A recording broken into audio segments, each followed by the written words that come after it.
Let's see.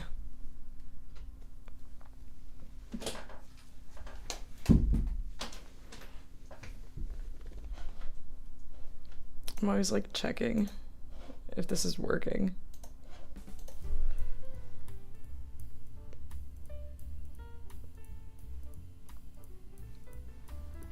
Hello. Let's see.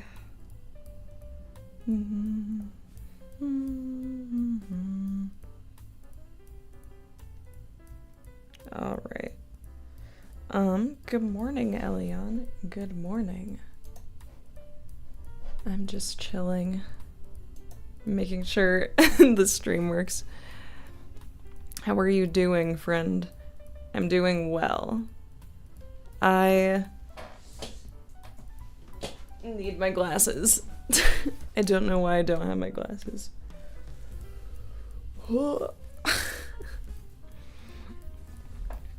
Yeah, it's been good. I'm gonna turn down gain a little bit.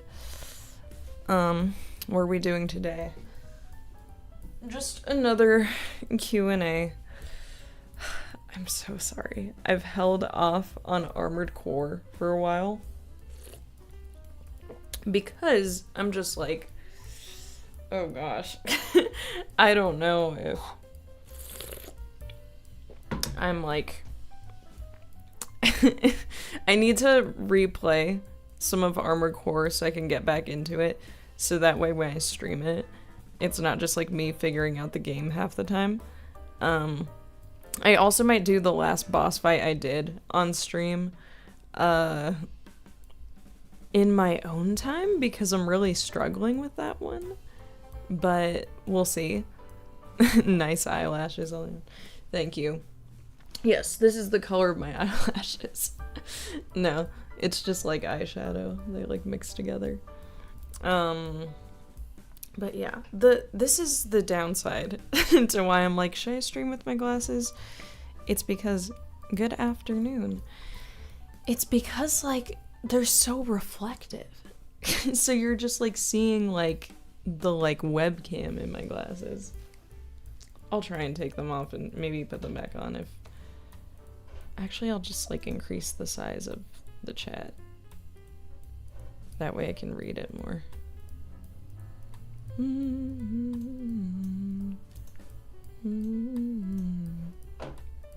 But yeah, how is everyone doing? How's everyone's week been? Has anything exciting or interesting happened? There we go. Okay, that actually didn't increase the size of the chat. That made it like... That made the text smaller. Did you give that unicorn plush back there a name? I did. And it has like a funny story, which I think I've explained on stream before. So that's like Strawberry Dumpy. Her counterpart is a little dragon I have named Blueberry Dumpy, which I lent to like my brother for now. And I named them that because initially I had just Blueberry. And then I was asking Juan, I was like, Juan, what should I name, like, the stuffed animal? He's like, you should name it Dumpy, because it has, like, a fat butt. And I was like, no, I'm not naming it that. So I named it Blueberry, because it's a blue dragon. But then I started accidentally calling it Dumpy, like, all the time. I was like, okay, compromise. First name Blueberry, last name Dumpy. And I received this, like, alicorn from my roommate as well. And so I'm like, okay, this is, like, Strawberry Dumpy. This is his wife. So that's the unicorn, or alicorn's name. But yeah. So that's that story. Yeah, recently I've been helping Juan audition for a lot of different like commercial stuff and acting for the camera stuff. And that's been fun. Let's see. Brilliant. Godspeed, Strawberry Dumpy. I know. Truly our greatest moment intellectually between me and my boyfriend. Hello. Welcome back. But yeah. And I've been, I've been doing well. I'm still producing my music with my friend. But unfortunately, she's been, like, a little sick recently due to, like, I think she got her wisdom teeth taken out. So I'm just, like, take your time with that. Because that's, like, rough. Like, I remember when that happened to me, and I was like, oof. That was, like, a rough 2 weeks, for sure. So, yeah. But she's really wonderful for just helping me out with my music, but yeah, the music is still in production. Sometimes I feel like a little, like, 50-50 about my singing. Because it's like I've definitely gotten better at, like, belting. But then sometimes it's like a fine line between, like, belting and just, like, yelling. And sometimes it just comes out like, ah! And I'm like, I need to fix that. But sometimes the thing that's also hard is, like, you get into your head a little bit with, like, how you sound when you sing, because you can be good, but then you just kind of know yourself and know you can do better, and it doesn't sound bad, but then you think it sounds bad, but it doesn't sound like that bad. But yeah, you dropped a new song. That's awesome. I'll check it out after this. But yeah. Anyways, I would essentially be, like, lost without my producer. So, yeah. Let's see.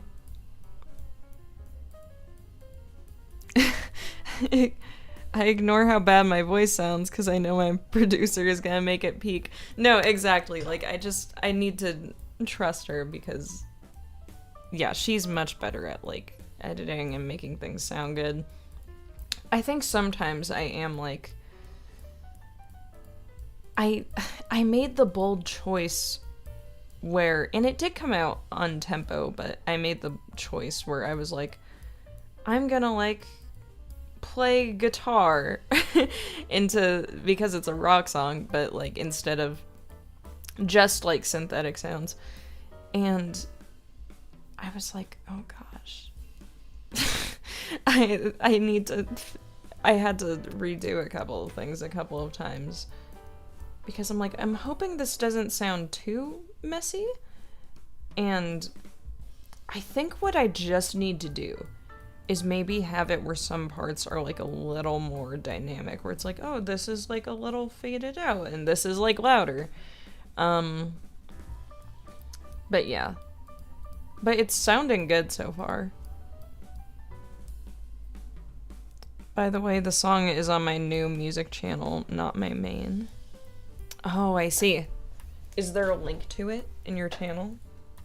I'll check it out for sure.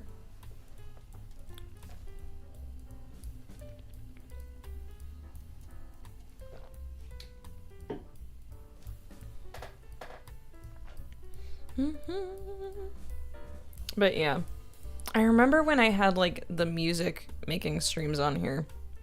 By the way, thank you for watching that. For all you guys who were around during that time. I haven't done that in a while just because, like, it's a little taxing on my voice.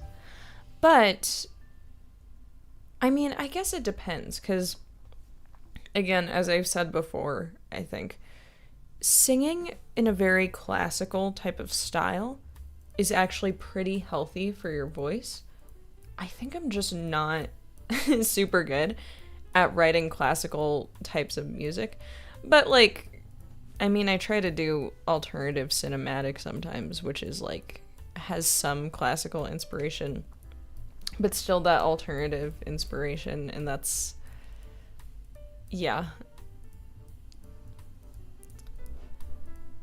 Your 100 anime memes compilation is so cute, especially when you do these cute high-pitched voices. Thank you. I remember making that with one, and that was like, I wanted the thumbnail to be specifically that, like, scene of Rem, because, like, that's a very, like, emotional and sweet scene from ReZero, but I remember watching that and I was like, she looks like a, like, Wii Sports character, and I thought it'd be funny for some reason. But yeah, that was, I still think, like, my favorite memes, like, well, I think the first meme I ever posted was, oh yeah, it was, insane?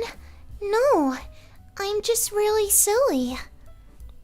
and then, I like the one, as I've explained before, where it's like, stop taking my socks, because that's, like, my whole dynamic with my sister, I feel like, where we just, like, steal each other's, like, clothes and then don't give them back.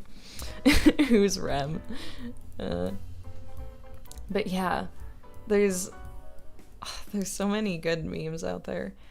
And then, like, after a while, because that was just, like, you think I'd learn, but I was like, I really like making this, like, content, but it's, like, slowly becoming, like, less of a thing where I can find, like, memes like that, except for the ones that are, like, kind of depressing sometimes. So after a while I was like, I'll just start making, like, my own skits and memes. But yeah, and so hopefully, I think it's been, like, I want to say, like, a year now of me, like, writing my own memes. So before that, it was just, like, memes I'd find online. So I hope you guys are enjoying them and my sense of humor. Because sometimes I question, I'm like, am I funny? Juan thinks I'm funny, but he's also my boyfriend, so I feel like there's a bias. But I think, yeah, I try to be funny. It's probably not my most natural talent.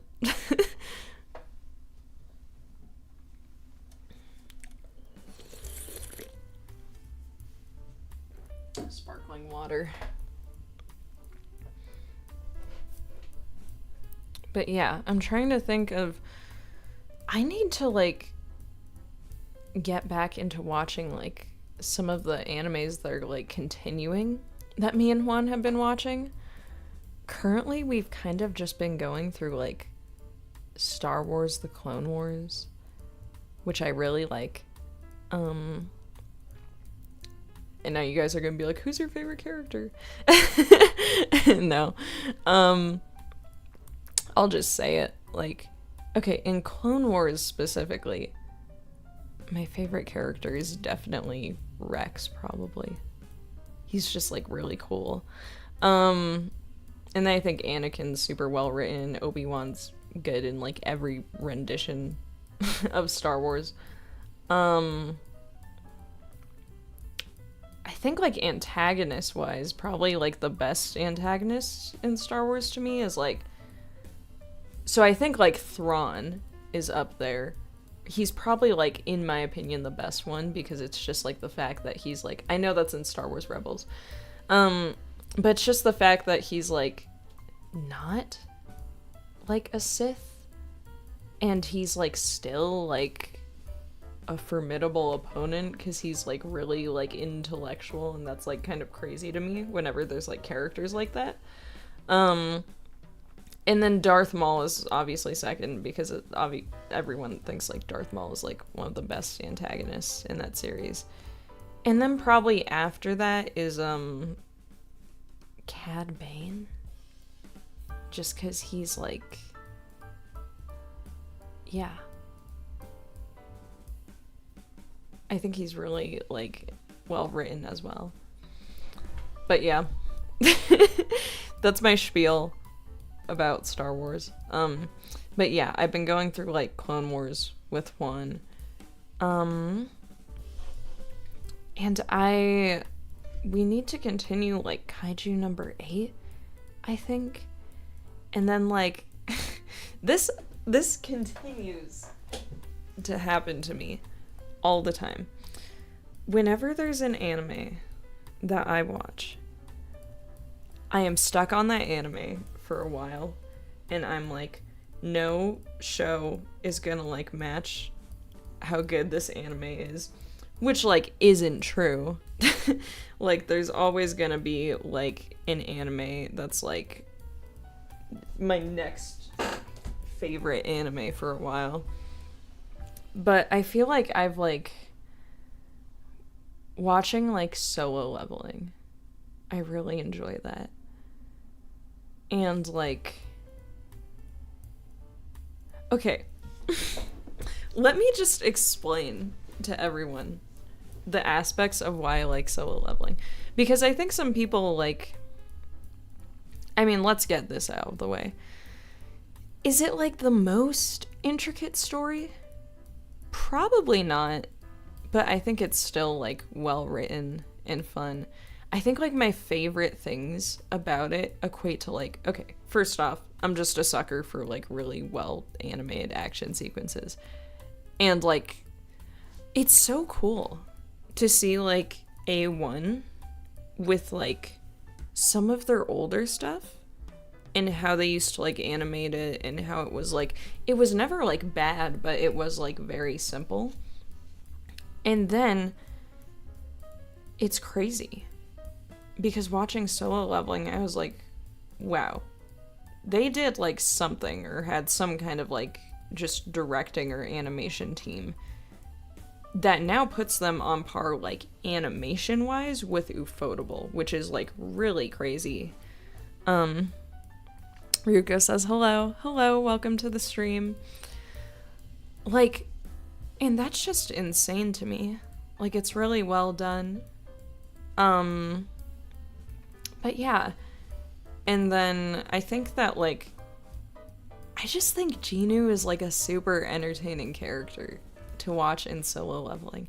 Like, I don't know. He's just like, he's so like cool, but also like kind of silly. And I like sometimes that the show is like a little self-aware of how like cool he is, where it's like he has these moments where they're like cool and intense, but then ultimately at the end of the day, like he's just like a dude. Like he's just like some 24-year-old dude, because you'll have these like very like kind of airheaded moments from him, which is like funny. Like I still I think it's funny. There's like that scene where he's trying to get the elixir for his mom, and he meets oh my gosh, I can't remember her name, the like purple haired girl, and like talks to her dad and everything.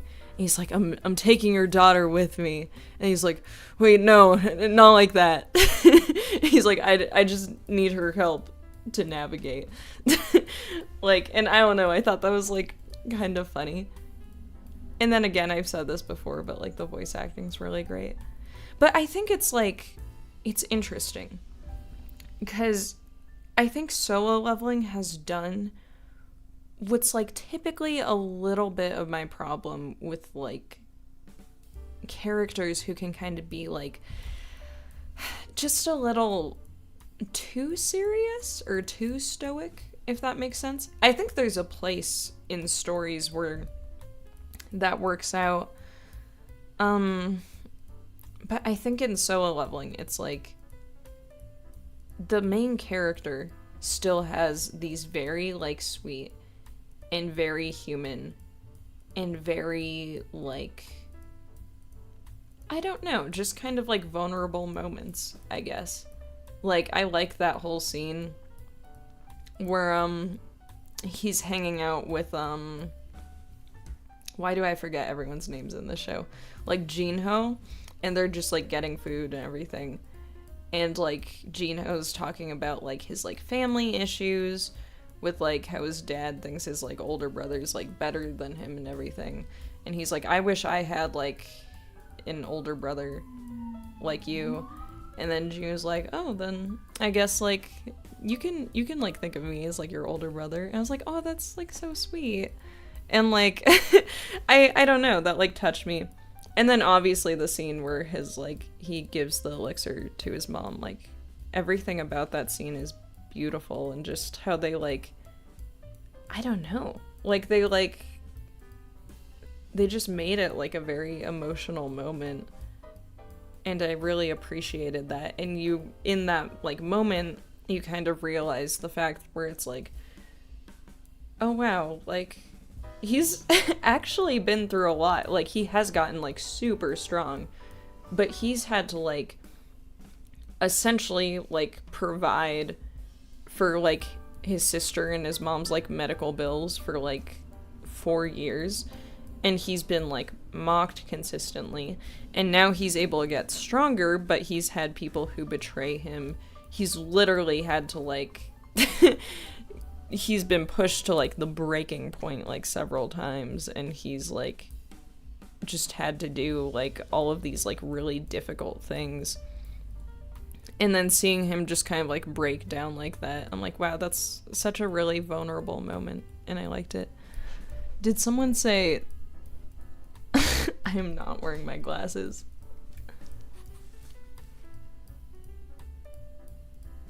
Onions? What about onions?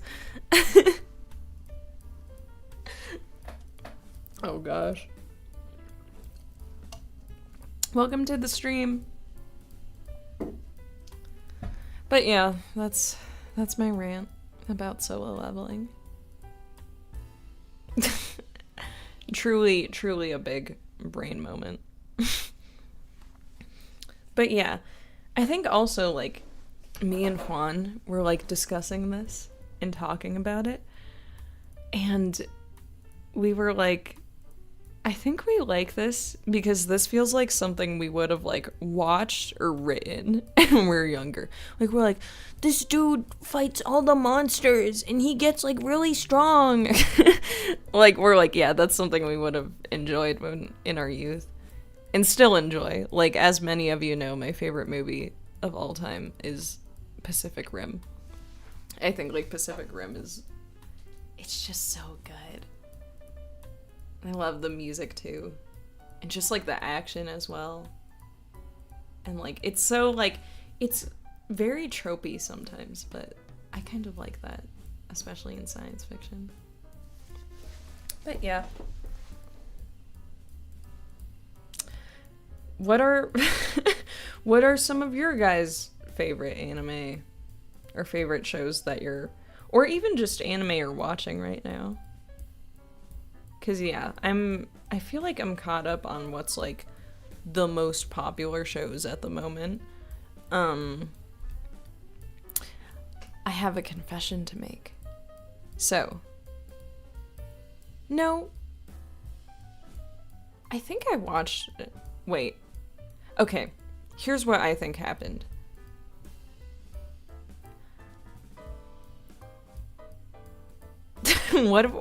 Okay.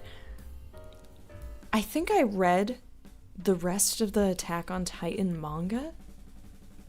I don't know if I actually watched the final season. I could be wrong. How would you describe the humor of your videos in one word? Chaotic. I think they're very silly and goofy and random, and I like them to be like semi-relatable, but also like a little chaotic.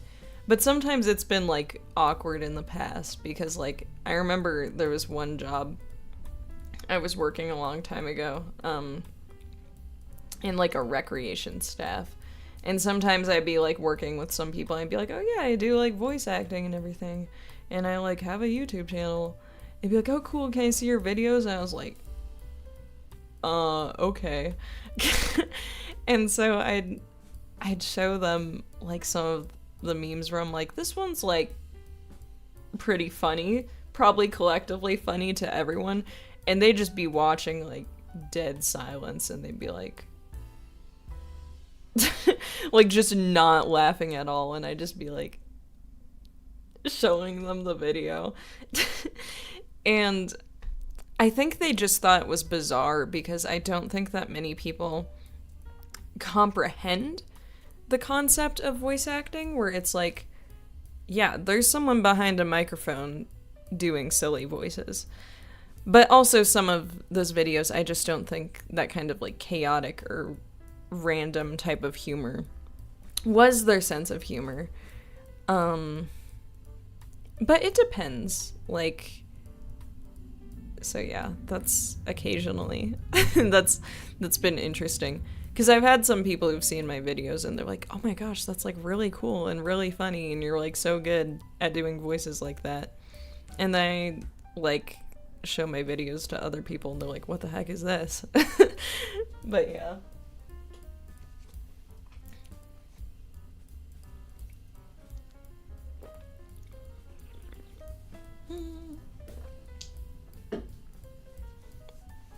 But yeah, I'm really, truly, like, happy with this channel, I think. I'm very satisfied with it. I think that there's been so much work put into it from me and Juan. And I think, like, well now, which is, like, crazy, because this happened to me last year, but that was different because that was kind of my own fault. Juan's computer has, like, I think it's something with, like, the RAM or something where it's, like, broken or something happened to it. And that's been, like, really rough. So I've been doing, like, a lot of the editing recently, but, like, yeah, he's just, like, always, he's, like, been there for me and helped me with it, and, like, I just really appreciate how much effort he's put into this channel. Let's see. First video of yours I watched about a girlfriend asking, would you love me if I was a puddle? I never understand the logic of that question. Is that a video I did? I think there was a one where it was like, there was like one that was like a tick. It was like, What would you do if I gave you Lyme's disease? and that's, I remember a couple of memes like that where it's like, what would you do with like this thing? What would you do with that thing? It's very funny. Sometimes me and Juan like do that, where I'm like, Juan, what if I turned into like a small cat? And he's like, I'd probably give you like tickles and like feed you. I'm like, thanks. But yeah. I wonder what would be like the ultimate like kind of version of that, in a way, of that question. Like, what's gonna truly push the boundaries of like, would you love me if I was like this animal or this object or whatever? But yeah, I think it's funny.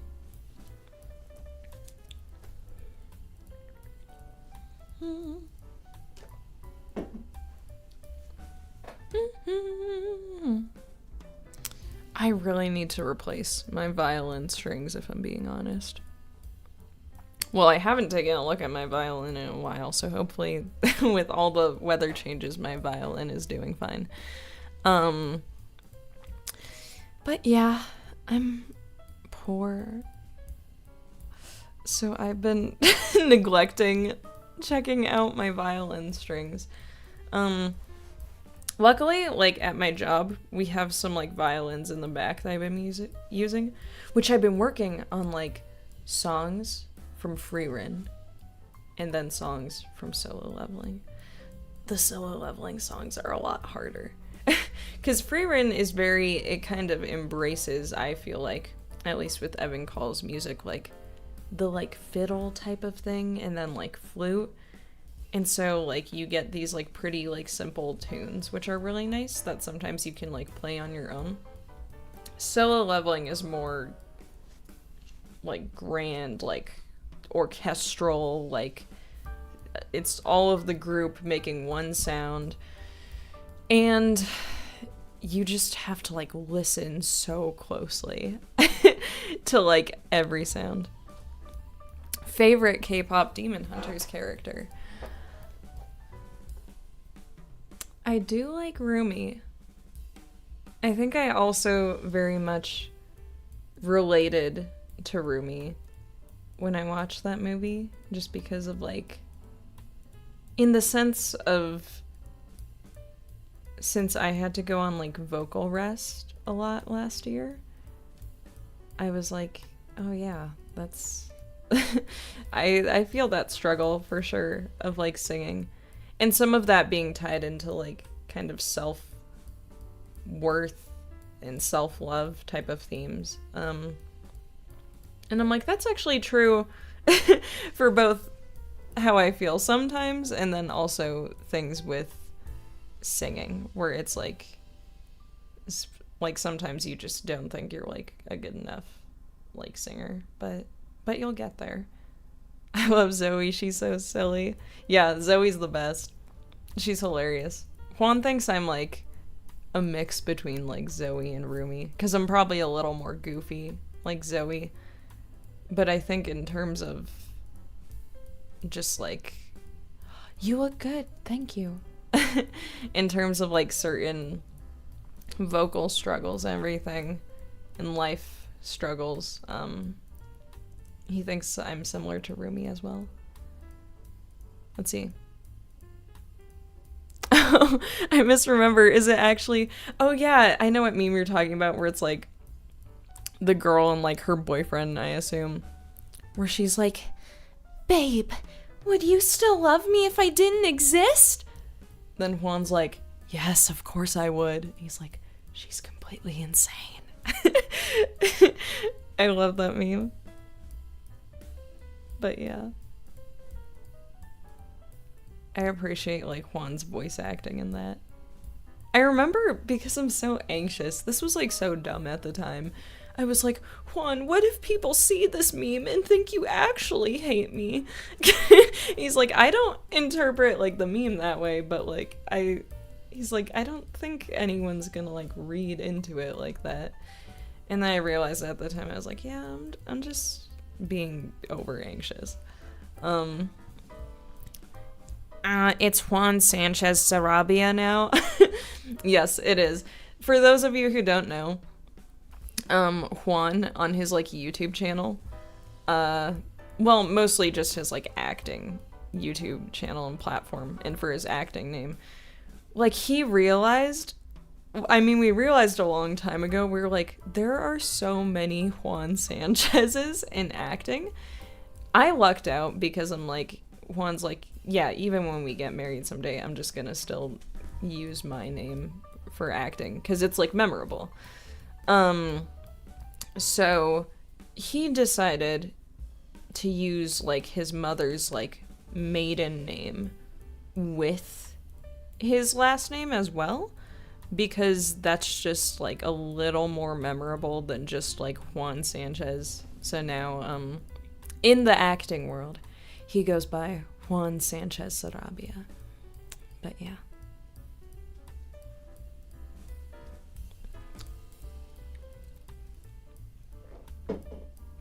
Juan is very much, like, your, like, typical, like, very handsome Hispanic actor. I feel like, well, you, like, meet him, and he's, like, very silly and goofy. And he's like, my favorite, this is my, like, King Kong and Godzilla action figure. And I love that about him. But, like, literally, he's so handsome. And, like, it's funny because every now and then we'll, like, watch a show with, like I need to get him to watch, like, Andor, But watching Andor, I'm like, you could have played Cassian Andor as well, for sure. You're handsome enough. But yeah. And I think, like, I'm in my head, like, me and Juan are primarily into, like, voice acting. But we're willing to try out, like, I mean, when you do acting, you definitely want to try out, like, camera acting, like, commercial acting, film acting, and, like, theater. But yeah, in my head, I'm like, if he got cast in a movie, I think he could be, like, the handsome main character. The archetype he seems to get a lot currently in some films he's been in is, like, psychopath or handsome, like, playboy dude. Which is also funny because he's not like either of those. But he's gotten a lot of roles like that. One is the handsome Squidward for real, right? Let's see. By the way, person behind this account here, it was my birthday like 3 days ago. Oh, happy birthday! So that's cool, I guess. Well, my birthday was also on the 20th of July. You guys are birthday besties! Woo! That's great. Happy birthday. But yeah, like, I think that Juan's, like, I've talked to him about this, and, like, if I was in any kind of movie, I would want to be in, like, kind of one of those, like, just one-shot science fiction movies, hopefully well written, like Pacific Rim, or, like, Edge of Tomorrow. I think that's a good movie. I think the the manga it's based off of, or was based off of, is actually being made into an anime this year. I'm 21 now. It's already over. Yep, practically 80. But that'd be cool to be in, like, a one-shot is now uncle age. But yeah, I think it'd be cool to be in a science fiction movie. The only thing that sucks is, like, well, let's take a look. I mean, not with this hairstyle, at least. I don't think I'm, like, giving, like, the main character of a science fiction film. Maybe if I, like, grew out my hair more, maybe I could be, like, the love interest. But I feel like I'd get cast as that character who's like, all right, you have to head northwest 80 clicks. Oh no, the gate's locked. Don't worry, I'll hack into it. Like, I don't think I'm quite giving, like, the, like, attractive female lead. That'd be cool if I did get a role like that, but I think it's because even with my deeper voice, there's, like, makeup departments, and maybe I just have to change my hairstyle or something for a film like that. But it's this. I have the face of a chinchilla. But you look attractive. Well, thank you, but, like, actually, Juan paid me a really lovely compliment unintentionally yesterday. Because we were talking about, like, actors we thought, like, each other looked like. And I was like, Juan definitely, like, as, like, again, he looks like a lot of, like, very handsome, like, Hispanic actors. I also think he looks a little like Ben Barnes, who I mostly remember as Prince Caspian in Chronicles of Narnia, but he's been in, like, The Punisher, and he's, like, the dude in Shadow and Bone who's, like, edgy. But yeah, Juan's just, like, very handsome. And Juan yesterday told me that he thinks, like, just, like, face-wise and looks-wise, like, I kind of look a little bit like Amanda Seyfried to him. And I was like, wow, I'm flattered. And then he said I look like Anya Taylor-Joy, and I was like, that is high praise. She is like one of the most beautiful like looking actresses I feel like I've seen in like movies in recent years, because she just has this very distinct look to her, and I was like, I wish. Thank you, my love, but I that might be too high praise. But you look attractive, says Affable. Well, thank you, but okay, I'm always trying to come to terms with the fact I'm like, I'm not like horrible looking. There is a difference though, I think, between like, I mean, again, I just look very like silly and goofy. You look like Elion Pastelle. Not sure though. Yeah, I think I do. I think I've gotten that before. But yeah, I think I'm just like a little silly looking sometimes. But yes.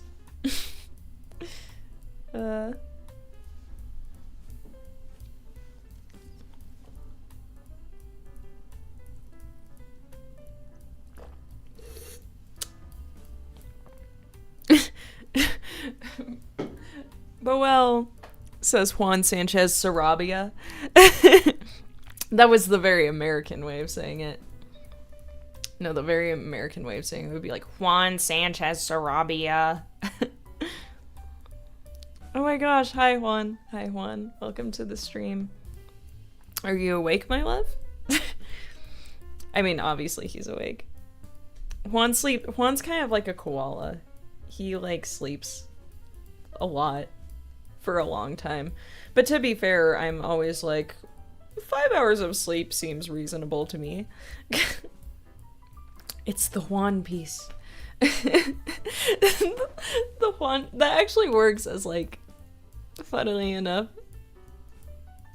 I wonder if I can like go around to people and be like, this is my Juan piece. Would that be okay?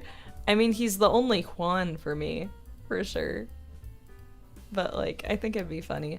But it'd probably only be funny to people who watch One Piece. My mom woke me up early, says Juan. You're so sleepy, my love. The Juan piece is real. Oh man.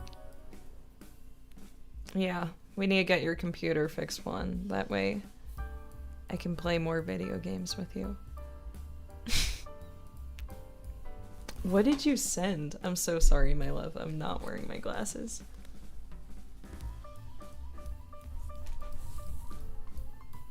What is this?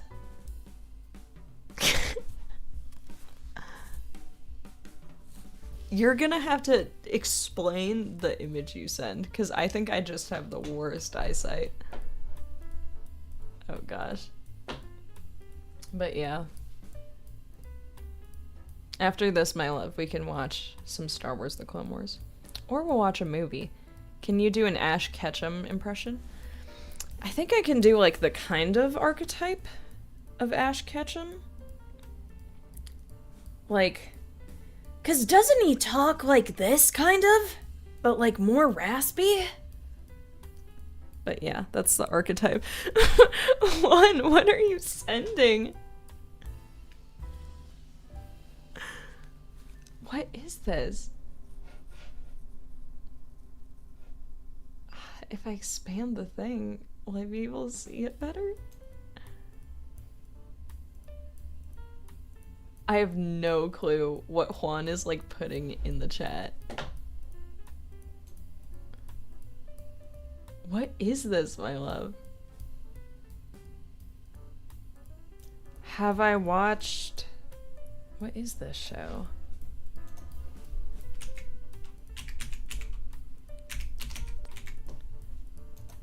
Japanese comedy series. Oh, no, but I've seen clips from it. I kind of want to watch it someday. But yeah. I think, like, Okay, I do like things like this where it's like the humor's like kind of random and silly. Juan knows this about me, which is probably the lamest thing and weirdest thing, funnily enough, about me, even though I have this like channel. I do like comedy where it is like chaotic and really random. I feel like I don't like enough, like, what I'm sending is orangutans? Because you put orange and then like a gorilla, my love, so that's like orangutans. Sorry. I feel like I don't want is basically the silly girl. Oh my gosh. But yeah, like, I do like more comedic animes. Like, I love Kaguya-sama Love is War. But there's also, like, a really, like, kind of also endearing and, like, semi, like, deep themes within Kaguya-sama Love is War. Because it's like, oh yeah, it's, like, funny. It has these really hilarious moments that are truly, like, iconic and well done. But then it also has some more, like, deeper and intricate moments. Like Ishigami's backstory. Or, like, the whole concept where it's, like, they're overthinking, like, the love, and they need to, like, kind of get out of their own headspace and just, like, give it a try and everything. You would love Great Teacher Onizuka? Onizuka? I feel like I've heard of this show. Or wait, is this a character? I don't know. But, like, yeah. I think in terms of the comedic animes I've enjoyed, like, well, I've enjoyed, let's see, there's, like, Life Lessons with Uramichi Oni-san is, like, pretty funny to me. I think that, like, the main character is Onizuka. I'm so smart, guys. But yeah, like, I think yeah. Like, I liked that show. I like, well, I think now that I'm, like, when I was in, like, high school, I was like, Konosuba's, like, hilarious and, like, the best show ever. I still think Konosuba's pretty hilarious. There are definitely some things I like less about it now, but I still need to keep watching it, and I think it's, like, pretty funny. I still think Kaguya-sama Love is War is, like, the best and most comedic show I've seen. Despite that Fruits Basket isn't, like, it's more of, like, a drama as opposed to a comedy, though the first season is, like, very comedic. I think it has some pretty, like, funny moments, for sure. Like, I like when, like, Yuki visits, like, his brother's, like, shop, and he's, like, talking to Toru when she's, like, in the dress, and there's, like, the typical, like, romance anime bubbles, and then his brother just, like, fades into, like, the romance anime bubbles, and I don't know, that's, like, I'm like, wow, I've never seen an anime do that before, that's hilarious. But yeah, I think I'm so lame because I'm like, I like drama anime. Like, oh, I'm watching Vinland Saga currently with Juan. I think Vinland Saga is super good.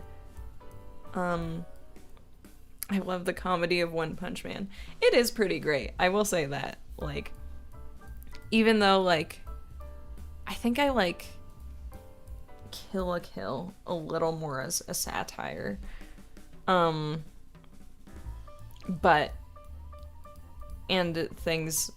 like, yeah, I think One Punch Man is pretty funny.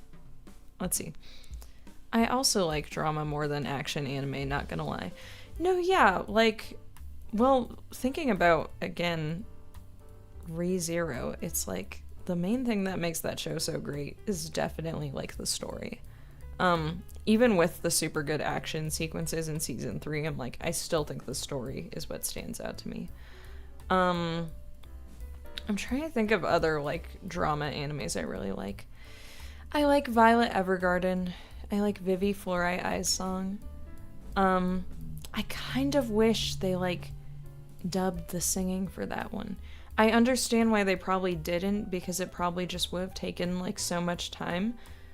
But I truly think, like, Christina V could have done, like, an amazing job singing, like, a lot of those songs. Though I think maybe them not dubbing it actually, like, worked out a bit, because it's, like, she sounds, like, similar enough to, I think, the Japanese voice, where you don't really question, like, the singing in Japanese and how it sounds, compared to her dub voice acting. Let's see. Toei animation. That's... What other animes has Toei made besides Dragon Ball? I'm kind of curious. Oh, they've uploaded dub episodes. I've never heard of the show, but I'll check it out. You should watch Serial Experiments Lane. It's weird but cool. Trust me. That actually is one I've heard that, like... I think I do want to watch that eventually. That's, like, an older anime too, right? I think, like... I have to very much be in the right mindset to watch older anime. Because there was something happening in, like, the 80s and 90s where people were just like, yep, life sucks. Nothing matters. It's like, oh gosh. Like, every anime. I mean, not every anime.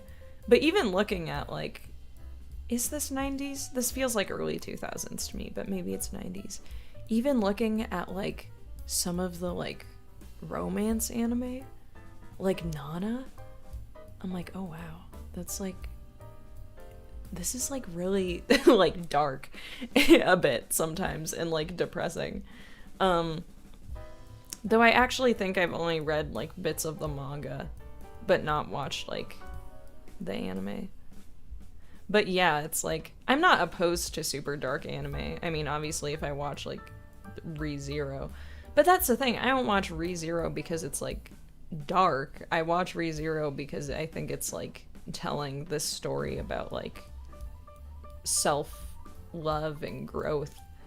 So maybe that's, like, kind of my thing in my perspective, where I'm like, if there's, like, a dark kind of theme, there has to be something being, like, said about that, and maybe paying attention to, like, a call to action of, like, how this can be changed and whatnot. But I also think that, like, I do like stories where it's like there's light at the end of the tunnel, like, things do get better. Yeah, I guess I'm depressed because I love that. Oh my gosh. No, I get, like, I feel that. Like, I think that, well, yeah, Re:Zero might be the most, like, depressing anime I enjoy. Chainsaw Man is, like, pretty good, but also, yeah, like, super depressing sometimes. The movie's coming out, and I'm just prepared to watch, like, the most amazing action sequences ever, but also become more depressed. But, like, let's see. I think that, yeah, Violet Evergarden is really good.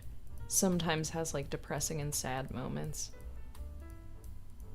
I think it's, like, a really beautiful show, though. A silent voice. I love a silent voice.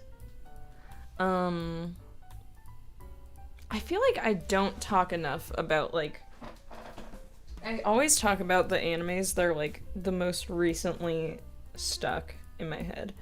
I should just, like, talk about, like, the ones that, like, I just, like, enjoy in general. It's the opposite for me. Well, I love stories when there's no hope and just pure despair. I think Goodnight Pune does it really good. I feel like I've heard of that one, but haven't seen it. But yeah, let's see, like, What animes I enjoy? Okay, I need to finish the Nier Automata anime. I don't... Maybe I'm just complaining too much, though. Because in my head, there were moments where they had, like, 3D animation. And I was like, this 3D animation does not look super good. And maybe I'm being picky. Because I love Nier Automata. I love the game of Nier Automata. But, like, I was like, these, like, 3D models look worse than the actual game. But I think I'm just being picky. And I need to get past that. But also in my head, Nier Automata is just such a, like, perfect, well-done game. I'm like, how will this compare? But I need to just, like, suck up my pride and keep watching it. Okay. I revealed, like, and it's always, like, changing, but my, like, top 30 anime list at some point, and then we did, like, the anime tier list of animes I watched. Madoka Magica. I've told you all before, I love Madoka Magica. Erased is very good. I think it could be better sometimes, but I think it's very good. And I think as a teacher, I'm like, yeah, it's important to have stories out there about, like, the safety of, like, just children in schools. And, like, I think it's interesting because even within sort of the final act of, like, Erased and everything, where he's, like, helping the other kids now that he's, like, helped his, like, main, like, friend, and she, like, moved away and everything. I was kind of like, this is actually really interesting because this is something that's, like, very achievable in terms of, like, how kids can be safe. Like, you go places with your friends, you befriend the kids who are, like, more lonely, and I thought that was, like, really well done. Fist of the North Star is coming back, and they gave it the Berserk 2016 treatment. Is the animation bad? Oh gosh. Let's see. Code Geass. I really like Code Geass.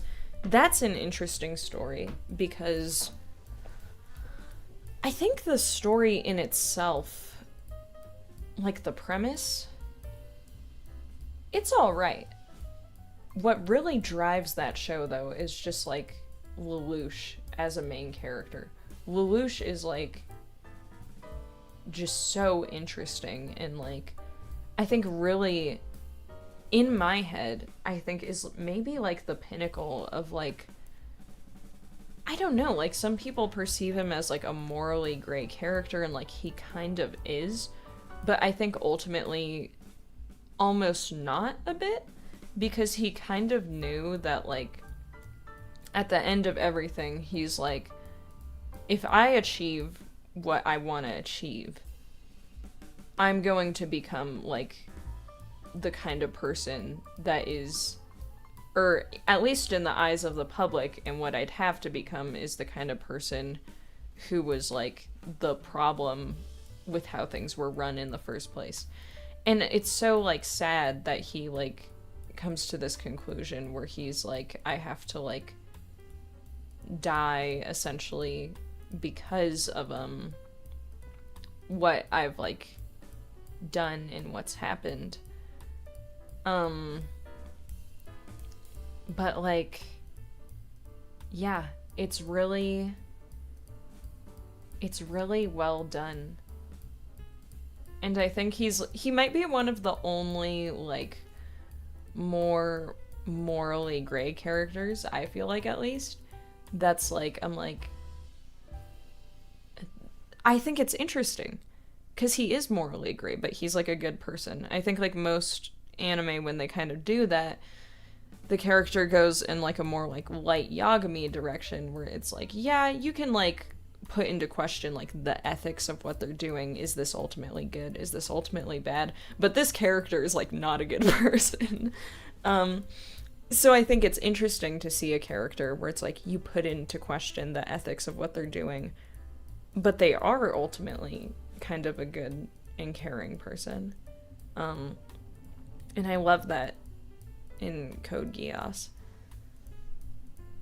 Let's see, what are some other ones I haven't like talked about much on here that I like? I do like Jujutsu Kaisen a lot. Everyone likes Jujutsu Kaisen. That one's also taking the more like the more cynical route sometimes, but it's still like very enjoyable, I think.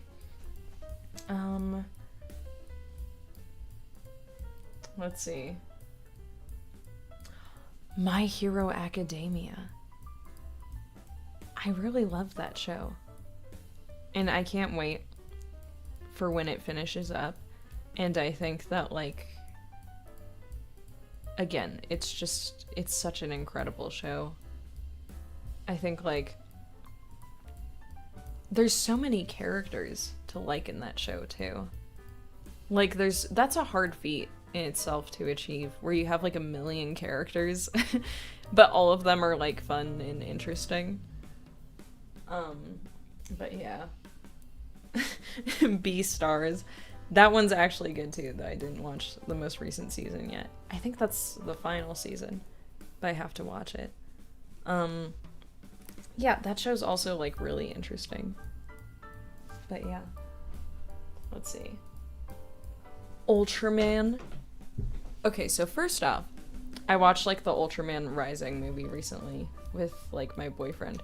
And we liked how it was like kind of different a bit, but like still well done. It had some really beautiful animation, which also made me question in my head. I was like, how did this not get nominated or like win an award when it was like the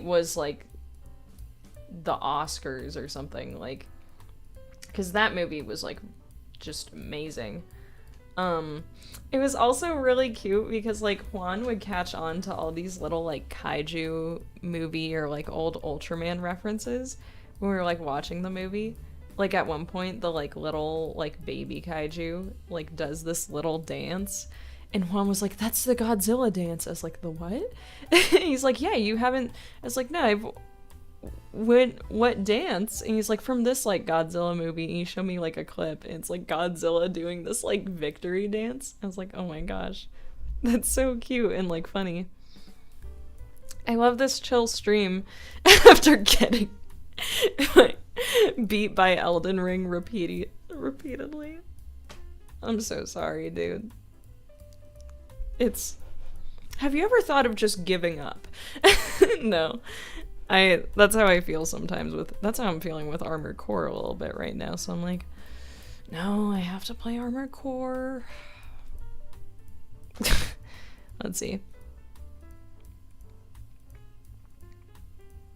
Did you know Pokemon owes a ton of its success to Ultraman? Many Pokemon designs, let's see, are inspired by Ultraman as confirmed by its developers. I didn't know that. But that's really cool and that kind of makes sense. Like, yeah. I've realized that show, like the old like Ultraman is like, oh wow, this is actually the inspiration for a lot of things going forward in like Japanese media. Let's see. Yeah, Armored Core is also made by the same studio as Dark Souls. It's definitely not as hard as Dark Souls, but it's that doesn't mean I'm good at it. But yeah, like, so I watched like the Ultraman Rising movie with Juan. I was like, this is super cute and super sweet and a great movie with awesome action scenes.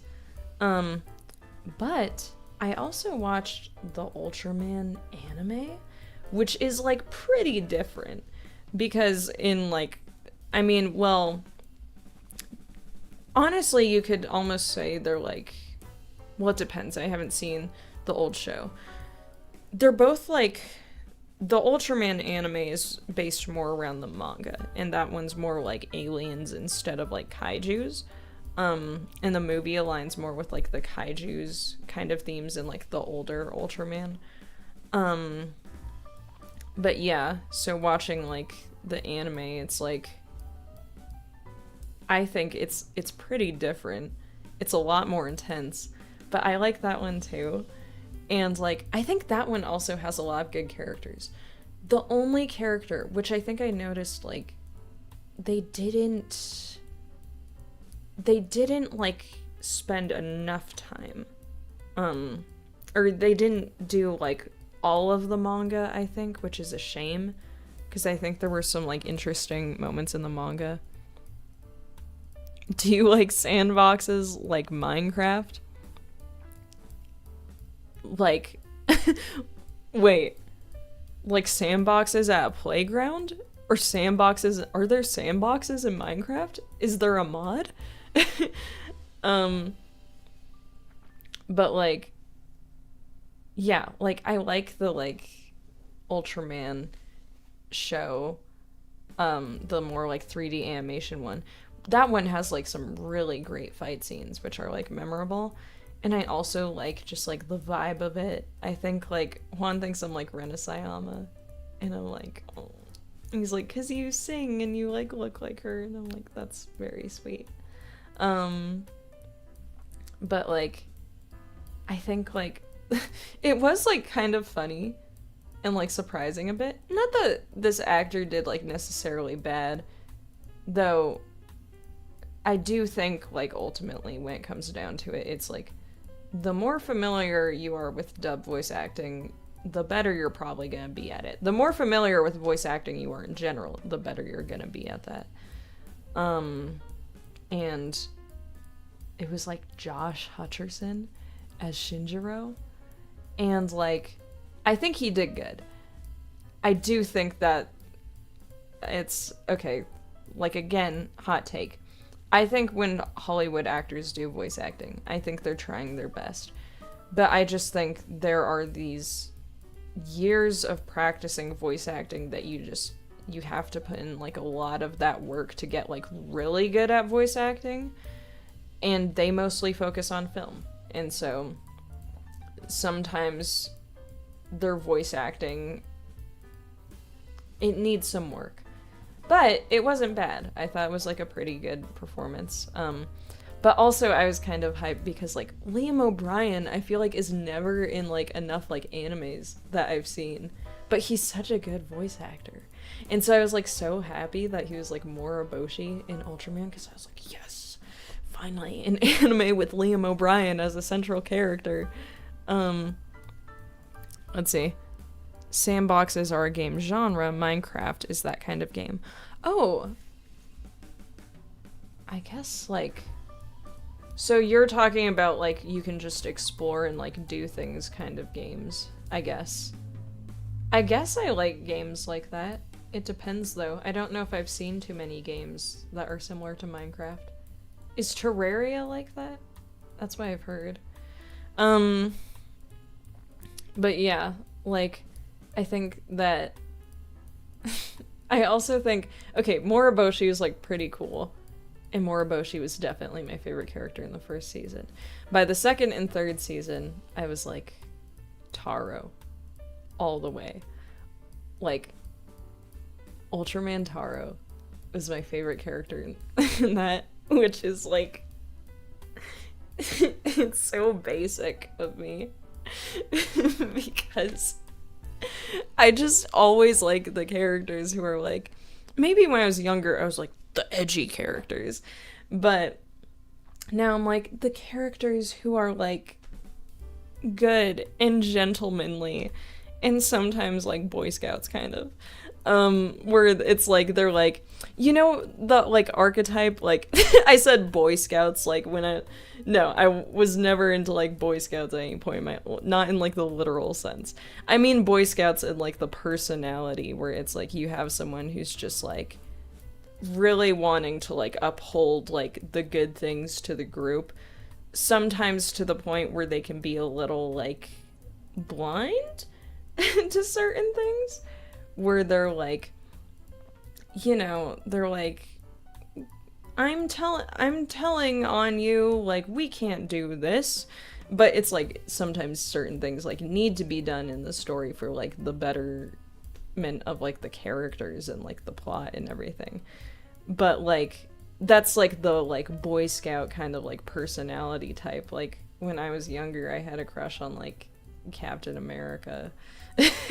And because I was like, because he's like kind to people and he's like, you know, there's like you got like Tony Stark who's like a complete contrast to him as a character, like because Tony Stark's like, I'm gonna go like live it up and everything, and Captain America's like, I'm gonna go home and listen to my record player. And that's like, I don't know, I think that's very like fun to have characters like that. And that's kind of how like Taro is in Ultraman, where like he's just like, I want to like protect people, I want to like help you. Like I think quite literally when he meets like Shinjiro too, it's so funny, he definitely gives like the like firm handshake that like your dads like teach you, like when you meet someone just look them in the eye and give them a firm handshake and say nice to meet you. And like, so I thought that was like, I don't know, I think there's just so much personality in that character. And, like, I really like that. But, yeah.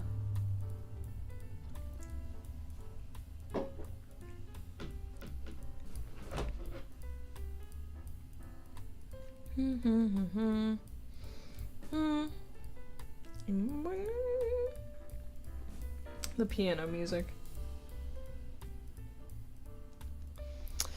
But yeah, I'm just checking up on the chat, making sure everyone's okay, everyone's alive, everyone's doing all right. But yeah, let's see. Okay. I kind of want to get food. I mean, I have food in my fridge. I have pizza. Is that okay if I get, like, pizza, all of you guys? From my fridge? I'll take that as a yes. I promise it'll be quick. I promise I'll just, like, put it in the microwave and I'm just gonna, like, you can, like, watch my ceiling and look out for, like, spiders. I'll be right back.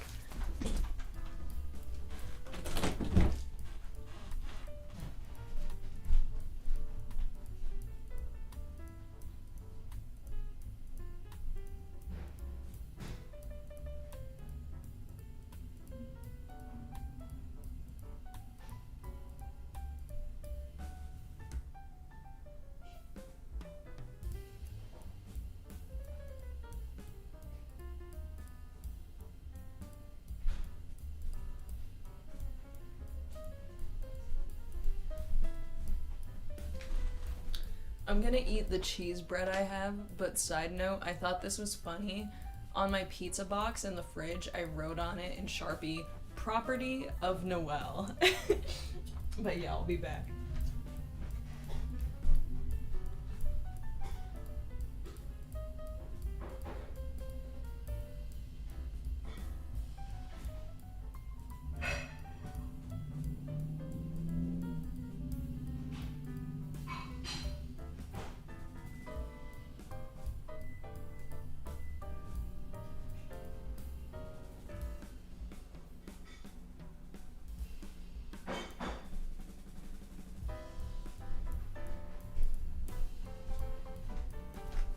I'm just waiting for my pizza to heat up. I hope you guys are like doing well and not getting bored. I'm sorry if you're getting bored. I'm trying my best. I think like often I do like that I can just like sit during the phone streams, but also I wanted to kind of like try this out today because I was like, oh, I can like put music in the background and I can like, you know, like have just like a bigger view of the chat and like you do look goofy. Thanks, my love. Yeah, Juan likes when I do this. He thinks it's funny when the camera's at this angle, which usually it's at this angle whenever I'm like practicing like singing and like talking to him. The cheese is ready.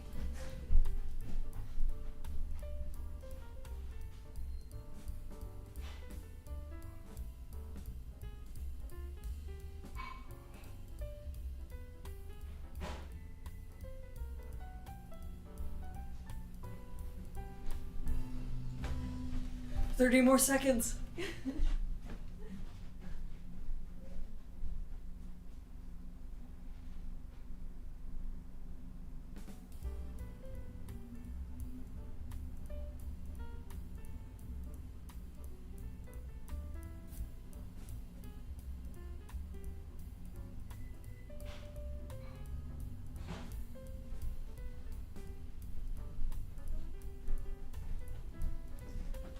Gosh, this is literally gonna taste so good. And I'm gonna have to like wash my hands because of the grease. But yeah. Don't mind me. Just like chowing down.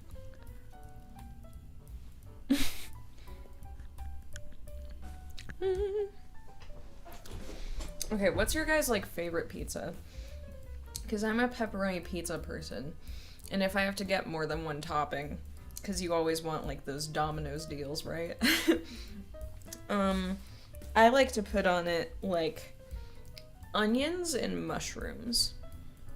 But what do you guys prefer on your pizza?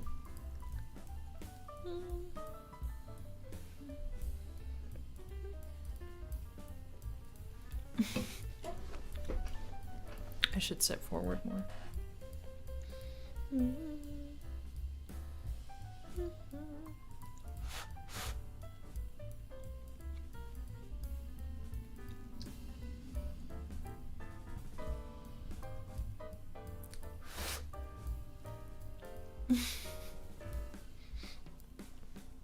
I'm so sorry, I just like went to get a snack in the middle of this stream. It's just so good.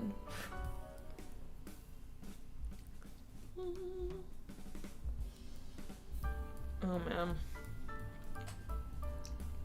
It's been like a very busy week for me. I still have so much recording to do, which I should probably get to today a little bit, because yeah, one of the projects I'm in, like, the lines are due pretty soon, so I need to get on top of that, get my act together. For sure. I'm very hyped that because I won't spoil yet, because I don't really know what I can spoil, what character I am in the Green Arrow Year 1 audio drama, like season 2. But I did that audio drama, and I was like, this is like so fun and cool. But now my character is like gone. So I was like, I can't like be in this anymore, maybe. Except for maybe occasionally as background characters. And then my director released like auditions for the next season. And he's like, hey, I think like you'd be a good fit for this character and everything.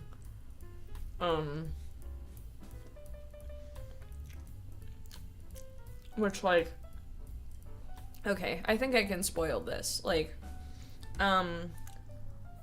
one of our actors who did a very amazing job, in my opinion, I think just, like, scheduling wise, everything and time wise, like, ended up getting a little bit busy. And so a character was in need of recasting. I was like, I want to try my absolute best to just matched the energy of this actress and what she did for this character. So I'm very grateful to be a part of the next season. A little sad that this actress isn't the character anymore, but also I feel very lucky and fortunate to be passed on, like, the torch of this character, and I want to try and do my best to be as faithful to that actress's style and how she portrayed that character as I can be. But yeah.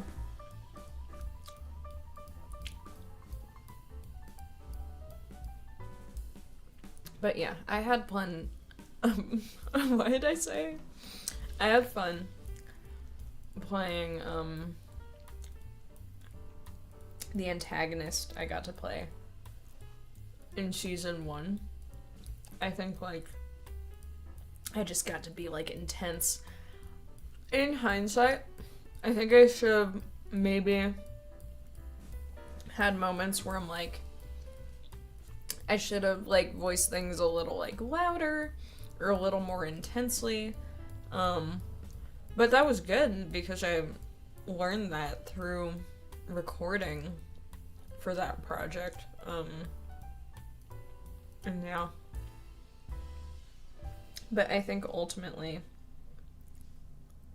yeah, I was glad it worked out.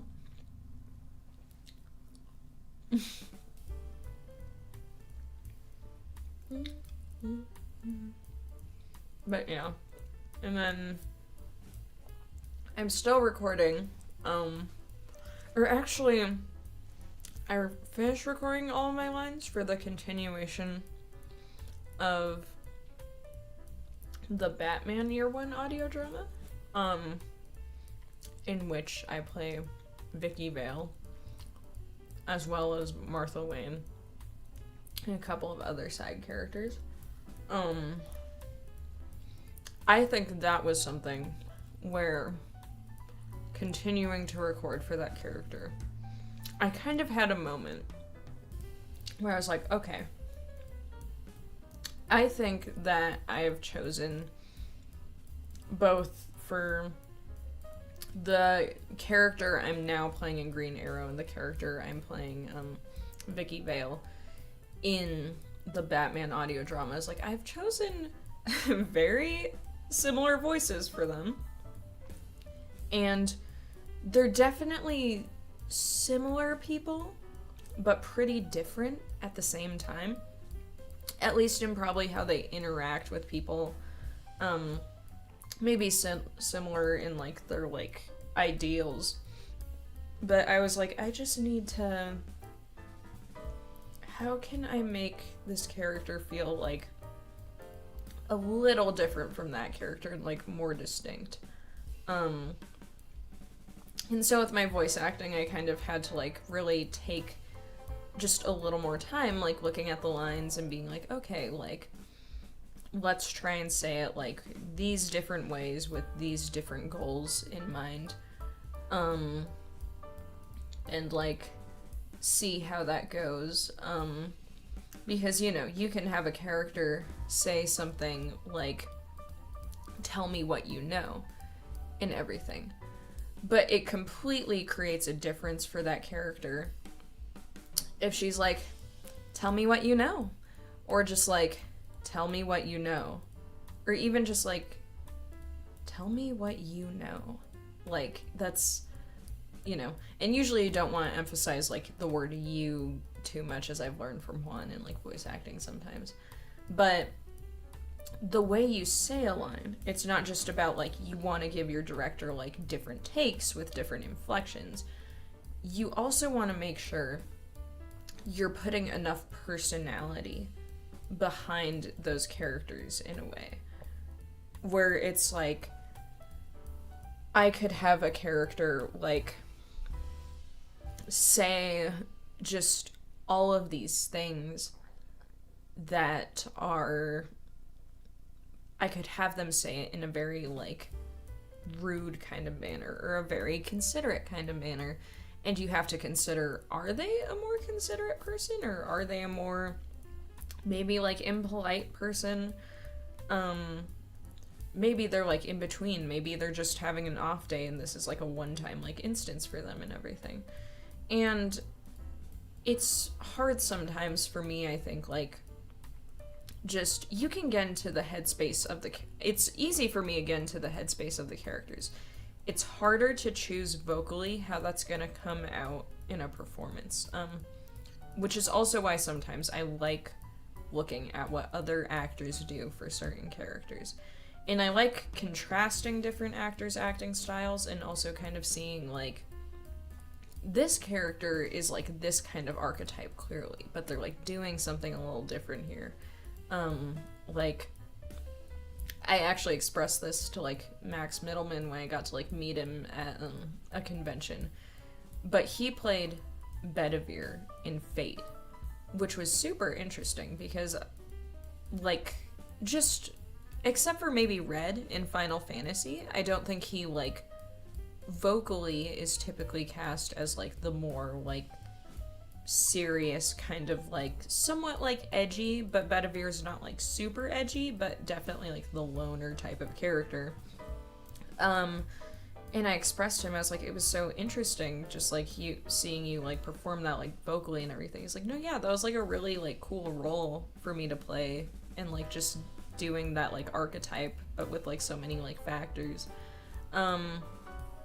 And yeah, like, I think watching him portray Bedivere in Fate Grand Order, I was like, this gives me a whole different perspective on the loner type of character archetype. Bedivere is someone who has a little more, like, chivalry, but also can sometimes be a little impulsive or a little paranoid and feel like guilt sometimes. And I think that just vocally with that performance too, you'd have all of this, like, feeling behind his voice when, like, Max Middleman portrayed him, and I was like, I want to, like, kind of approach maybe some of my more serious characters with a similar kind of, like, voice acting where it's like, they might be more serious, but you need to look at the type of serious they are. Like, because not everyone's gonna be, like, edgy. Like, some characters are gonna be, like, maybe they're more serious, but they mean well, and they're kind. Maybe they're more serious, but they're more, like, they are malicious, they are antagonistic.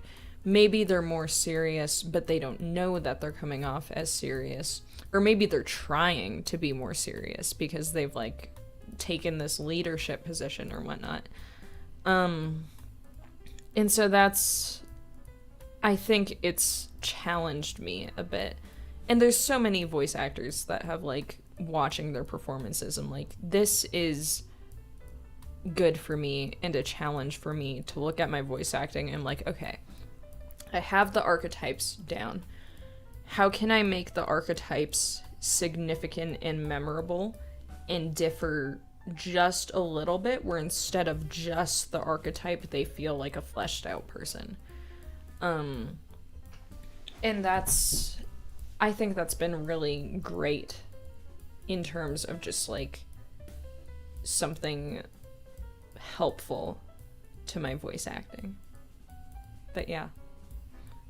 I'm gonna wash my paws really quick because I have literally, like, pizza dust on it. I say pizza dust, it's like Parmesan. Do you write scripts? Wait, I'll answer this question before I wash the pizza dust off my hands. Please come back, camera. I have attempted writing scripts before. I think I need to take an actual class to learn how to do that correctly. I'm writing a book series currently, and I like to get outside opinions sometimes because it's like, okay, your story has to feel personal to you. Like, don't try and change your story for, like, other people, because then it's gonna get less and less personal, and there's gonna be less and less there that feels, like, genuine. But at least in the way things are written, and maybe, like, the way you describe characters, that's always great getting an outside opinion on that, and I like to do that with my writing, whether it's, like, hearing from my roommates, or, like, my brothers, or my boyfriend. I think also, like, exposition is something I really, really like to hear other people read in my story. Because sometimes I write exposition and I'm like, that sounds so cool. And then I listen to someone say it and I'm like, that was a horrible line. That was so bad. Like, no one talks like this. Like, but you can get away with that sometimes, depending on the style of your story. But, like, sometimes it's just so bad. I'm like, we're gonna rewrite that. We're gonna rewrite that. But I've tried writing, like, some scripts before. I think I need to take probably a more professional class to learn, like, the layout of those things. But yeah, I think I've even thought every now and then about, like, what if I made an audio drama on my channel. I just need a story that's, like, that I feel like is good in audio drama format. Because in my head sometimes a part of me is like, I want this to be an animation. But I can't really, I can draw. I can't really animate that well. But I've thought about it. Maybe that's something I'll explore one day. But yeah. I've definitely, weirdly enough, heard from my parents, which is, like, kind of interesting. I think it would be cool to direct a voice acting project at some point. Because they've, like, told me before, with just, like, my knowledge on things, they're like, you could, like, totally direct audio dramas if you wanted to. And yeah. Like, I think it takes a lot of skill, for sure. I'm gonna wash the pizza dust off my paws now. Protect my ceiling from spiders for me, everyone. I'll be back.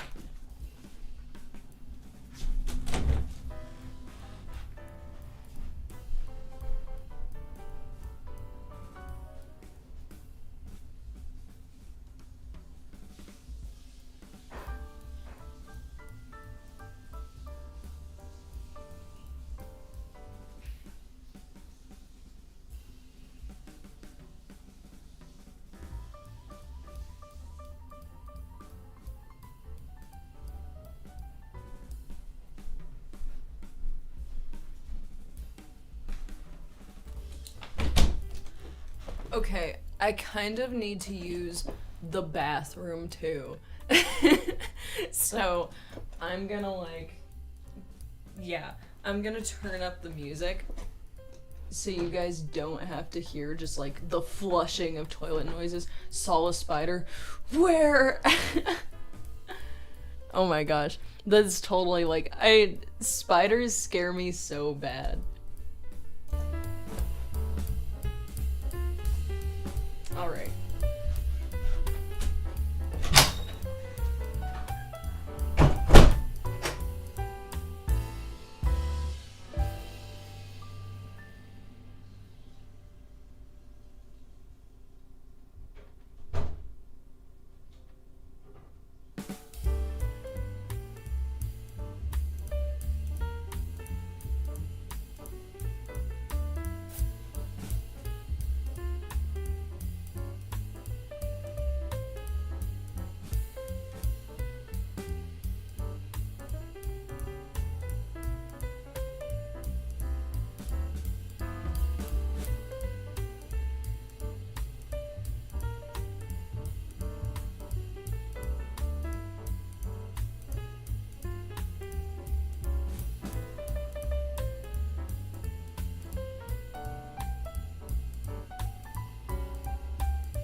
Wow, guys, imagine not washing your hands. Who would ever do that? I'm kidding. I did in fact wash my hands. I'm not that weird.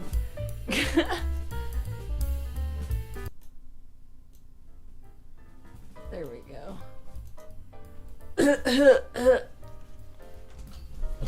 Just starts dying. To the previous comment, probably a long time ago on the radio when I was younger. Yeah. I think I've listened to less audio dramas than I'd actually like. I mean, obviously when the audio dramas come out that I'm in, I'm like, because I have an ego as like an actress, I'm like, I'm gonna listen to this because I want to hear a project that I'm in. But I do want to listen to more audio dramas in general. I think that like this might be something I audition for eventually.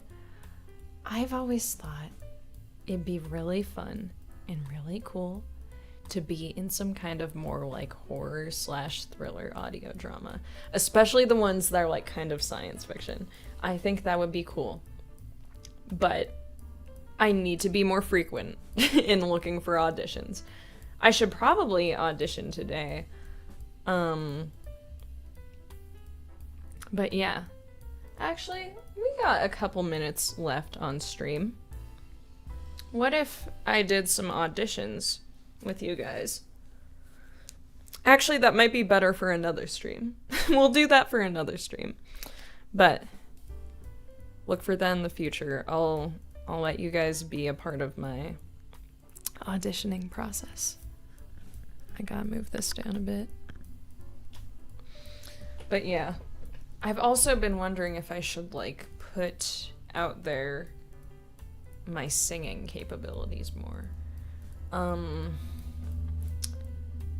I don't quite know the criteria people are looking for because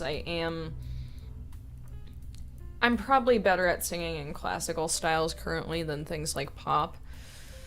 Well, I'd say it just like sounds, because I need to work on my belting. When I sing pop, it starts to sound a little basic. Yeah. I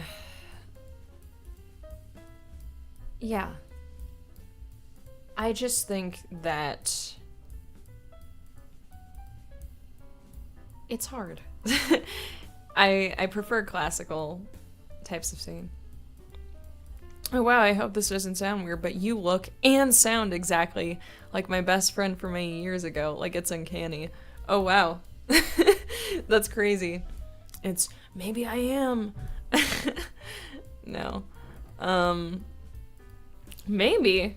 If you're talking like elementary school or middle school, perhaps.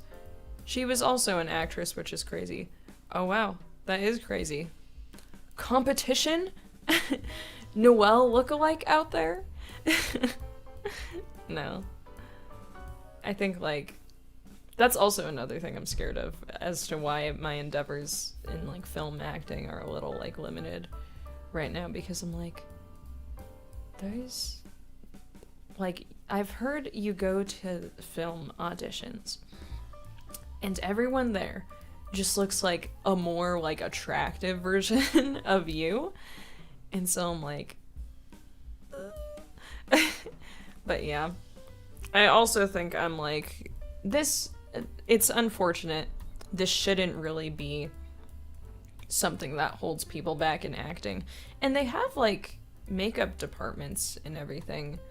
But I just have quite a bit of acne that's like better, but it was a lot in my youth.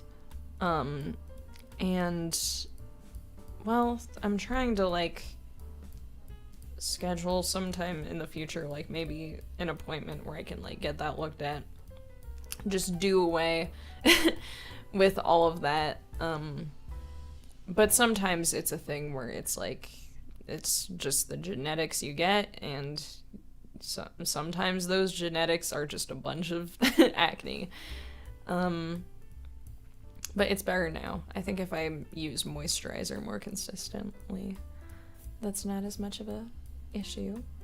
I could probably be in like some smaller films if I wanted to be. I'd love to audition for things like that. I think more of my film auditioning is gonna be when I move to California to live with my love. And yeah, because where I live, like there's there's maybe like a couple like community theaters. Most of the major stuff happens in like the bigger cities, which are like far away. But I am gonna try my hand again at theater auditions and see how I do, look into it. I'm hoping that I can get into a play, because I think I need to spend a lot more time preparing for an audition than I have in the past. There was one audition for a musical that I spent a lot of time on, I prepared for. I even got a call back, but I think because I had to audition virtually at the time, because I was going to be out of town, it just wasn't, there was not enough information, I think, that they knew about me to cast me in that play. Though I did get a call back, so that was nice. I maybe also misunderstood, though, the singing aspect, because they're like, just do like the main part, and I was like, this is like a little lower than my vocal range. I was like, wait, maybe they wanted me to sing it in my higher vocal range, but I misinterpreted it. So in person, you can audition for plays virtually, but in person is always just better for that kind of stuff. And I'm gonna try that again, hopefully sometime soon. And I'm hoping I get cast, because, yeah, I would love to be in a play, in a theater production. Zoom auditions are the worst. I've done casting via Zoom, and it was so... I'm so sorry I don't have my glasses. But yeah, Zoom auditions, like, are, like...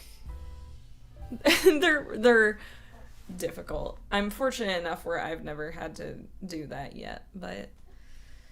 yeah, and... I'm hoping I can get in a play. It's hard because it's kind of with voice acting. It's rewiring your brain a little bit from voice acting.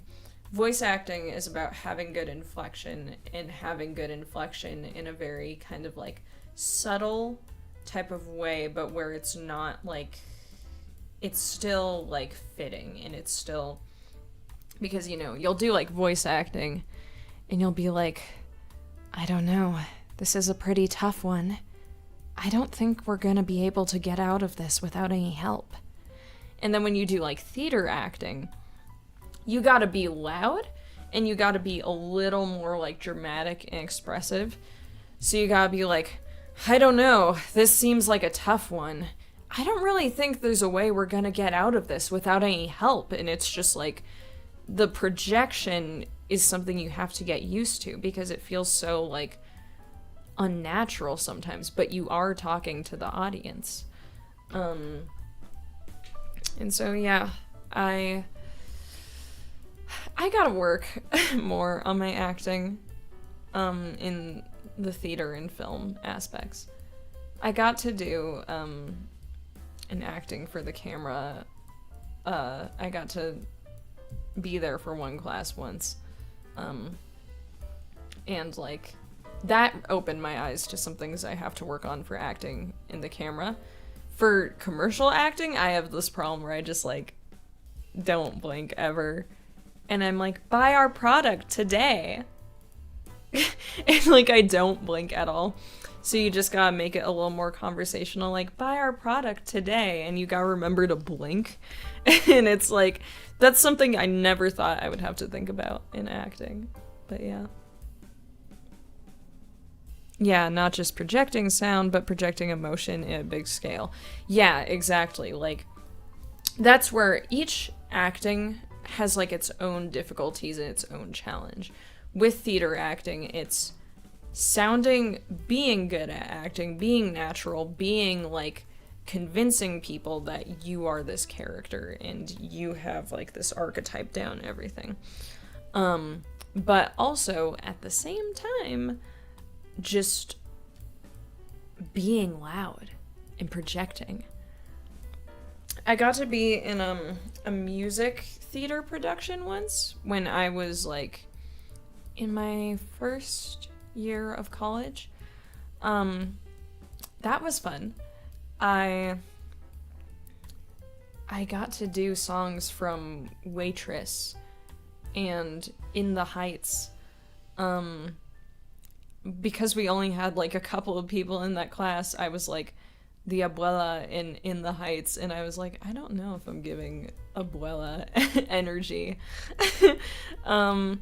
Especially because since my Spanish needs work, I was like, I don't think I'm pronouncing these words in a very convincing manner for some of the songs. When I did like Waitress or songs from Waitress, oh my gosh. Okay, I got to sing like the sort of like ensemble song, which was like opening up. That was really cool. And I think that, yeah, it was like, yeah, it helped me to work a little bit more, especially because of the quality of microphones we had on my projection, especially with singing. I got to do a duet of, I think the song is called You Matter to Me from Waitress, with this other like kid in our class. This dude had like one of those just like 1 in a million like golden voices as far as like singers go. And I was just like so honored, where I was like, I get to do a beautiful duet with this dude with an amazing voice. Like, and I was like, honestly, like a little nervous because I was like, oh my gosh, my voice is like needs so much work. It's so mediocre. I didn't even know how to like breathe and controlling my diaphragm at the time back then. But yeah, we like sang that, and I wish I could find the recording of that year when we did that performance. But yeah, that was a really just wonderful and beautiful song to sing. And like, I remember specifically in my head, I was like, I'm committing to making like, just trying to make this like music theater production where we're singing a bunch of songs from a bunch of musicals, like just really good on my end of like acting and singing and everything. And I remember my song was like right after one of the girls in our class was singing When He Sees Me. I was like, all right, costume change. I had like a pink dress under my like blue dress, and I just like quickly like throw the blue dress, and I like came out on stage on like the pink dress. And yeah, I got to sing from that, and that was great. We gotta hear you sing at some point. I've sang, okay, let me think. It's hard because it's like there's so much stuff where it's like, that's not public domain on YouTube. Maybe I can sing like an original song?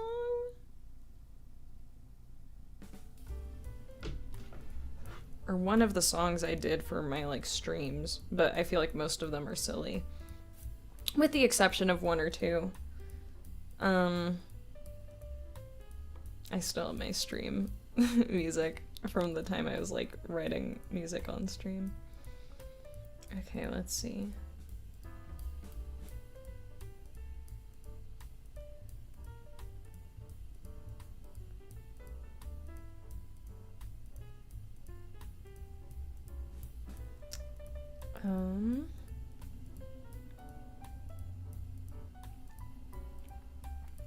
I wrote this song once about, I was like, I'm gonna write about the moon on stream or something like that.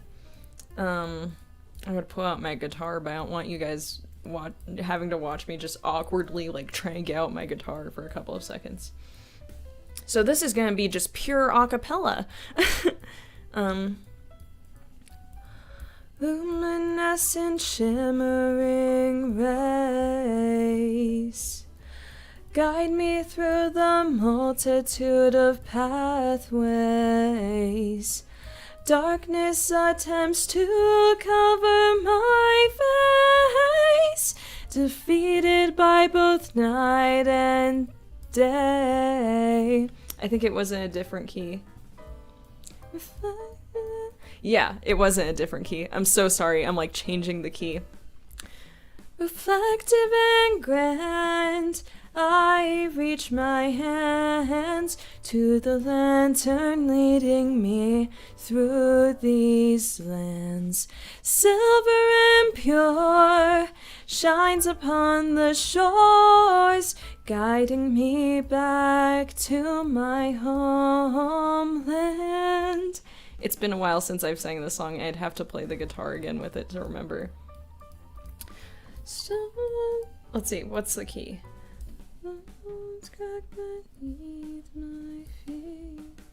I think it's that. I'm so sorry. Stones crack beneath my feet, following the stars like a dream, trying not to deviate and go astray, molding my footsteps into the clay. It's been a long time since I've sang this song. I'm so sorry, everyone. You just listened to me like sing that incorrectly. I remember there was like one I wrote about like being scared to like sing in front of people. Bruh, the high note. Yeah, I remember this one. Okay, for old time's sake, I'll pull out my guitar and I'll play this one. You're just gonna watch me like peering though at like the phone every now and then. Get over here, my guitar. Hopefully there's no like spiders that have like made their home on the case. Sometimes they do that. And I get scared. Did I need a capo for this one? No capo.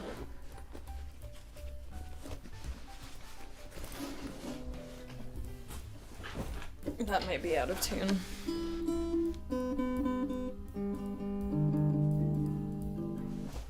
Even if it's a little out of tune, I'm gonna risk it.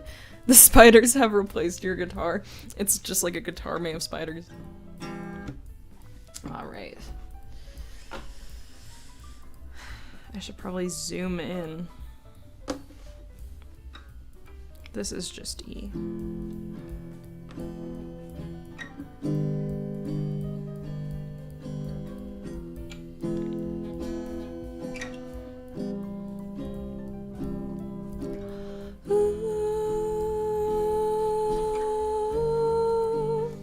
Sorry, I'm gonna pause the background music.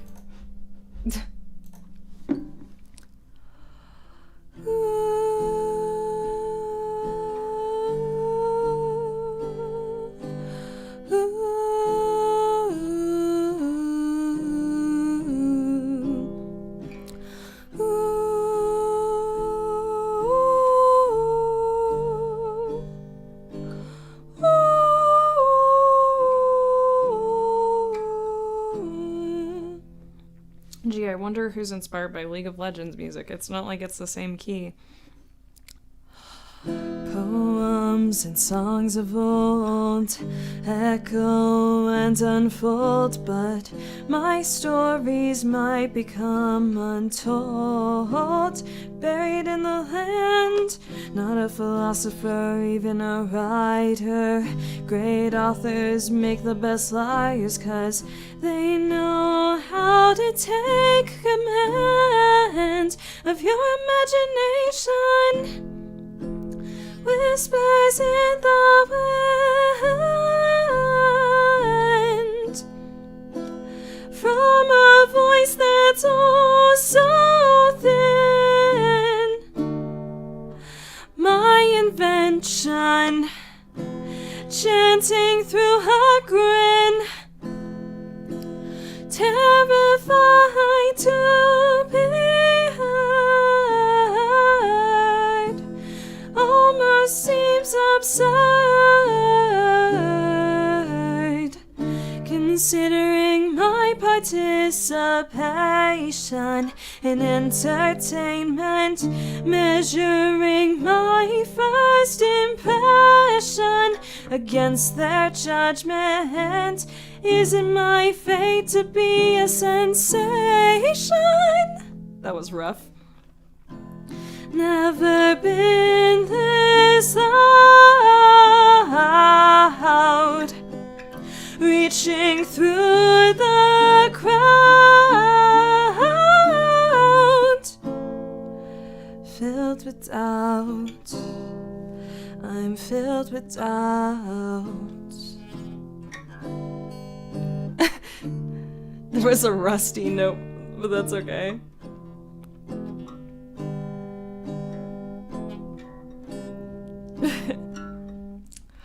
Sonnets and arrangements to perform in front of strangers, voices that chime like sparrows carrying a tune.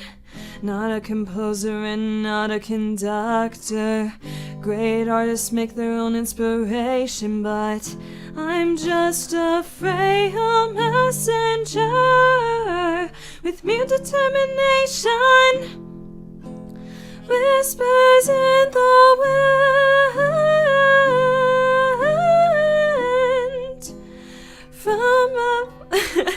from a voice that's oh so thin. My desire to express my feelings, terrified to be heard, almost seems absurd, trembling through my consternation, trepidation, forming ways to weave perfection and animated. Sometimes I am agitated. That didn't quite work. Never been this loud, reaching through the crowd,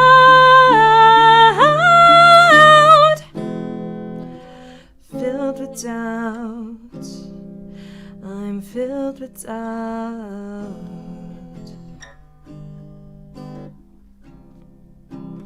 But yeah, that's the gist of that song. There you go. You just need the warm-up. Now you're killing it. Thank you. Oh, man.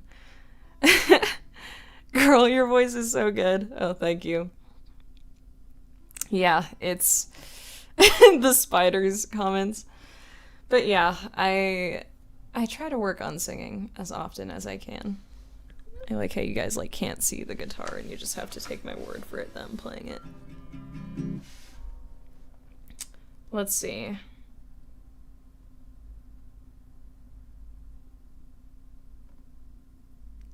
I'll sing perhaps one more song.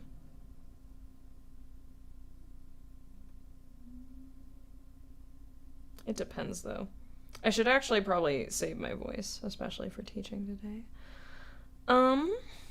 But yeah, thank you all for watching this stream. Hi, I'm kind of, new to voice acting, slowly getting used to my voice. My question is, what can I do to train my emotions? I like looking at other actors' performances and how they portray certain emotions. I think that really helped me with, like, especially things where it's like, okay, things like anger and sadness, I feel like once you get a handle on those, they're easier to do. The more subtle ones are difficult. So I would say focus on inflection, what words you're emphasizing. So let's say I have an angry line. The line is, oh, I'm late, sorry. No, it's okay. The line is, how could you do this to me? Or something. So from there, you think about it in, let's see. I feel like I'm kind of stuck on like a specific voice and would like to do multiple voices. I'd okay if you have advice for that. Yeah. So relating to sorry, I'll answer the one about the emotions first. Relating to the emotions. Work on, again, just kind of what words you want to emphasize. If you say, how could you do this to me? Maybe it's in a more of like a talking tone and really getting into like the facial expressions and everything. And like in dubbing, you can like see like the character you're dubbing, but just like really get into like the face of how you want to say something. And maybe you're like, how could you do this to me? But maybe you're like more angry than that. Maybe this is like your arch nemesis who just like betrayed you to the max and you're like upset and angry at them, and I'm gonna turn down the gain so that way I don't blow your eardrums out. But then you yell like, how could you do this to me? Like, and it's still peaked. But then, yeah. From there, you get to choose, like, if you're gonna make it more extreme, less extreme. You probably noticed, like, when I was voice acting that, I really emphasized, like, the word do. Sometimes you can emphasize you, but it really depends. You have to, like, be very careful with that. You know, but yeah. Let's see. Stuck on multiple voices. Work on tone placement.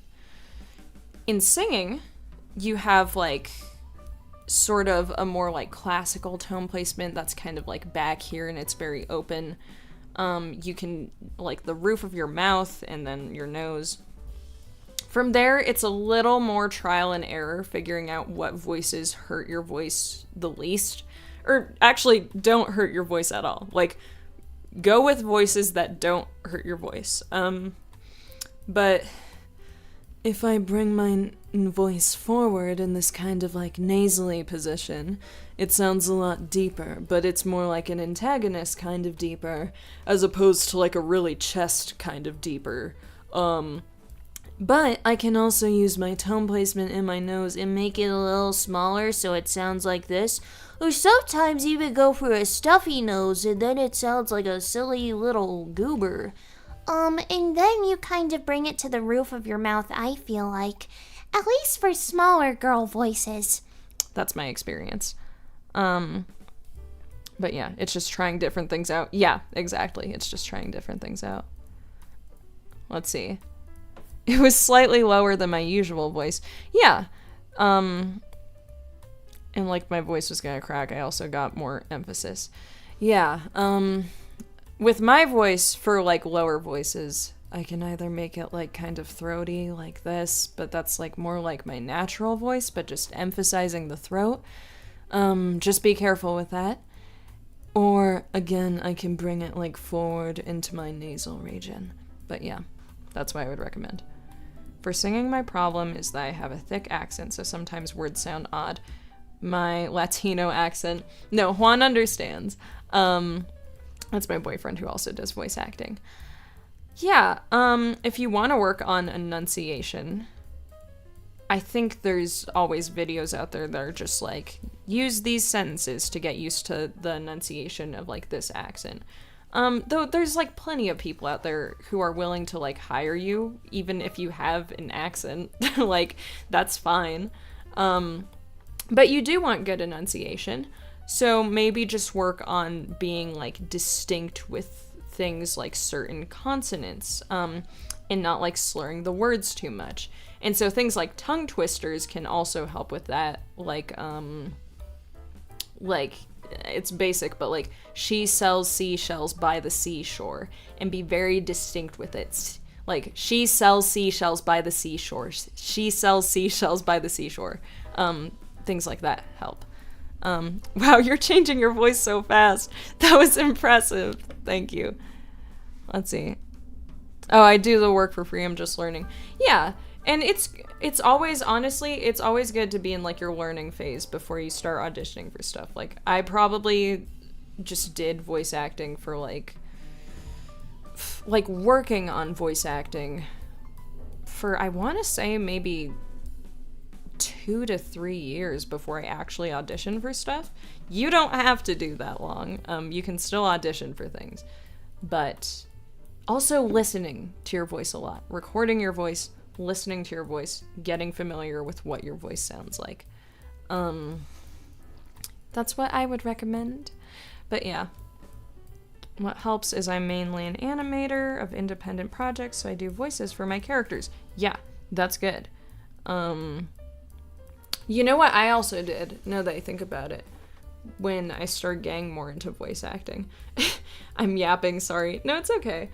I read Maximum Ride when I was like younger.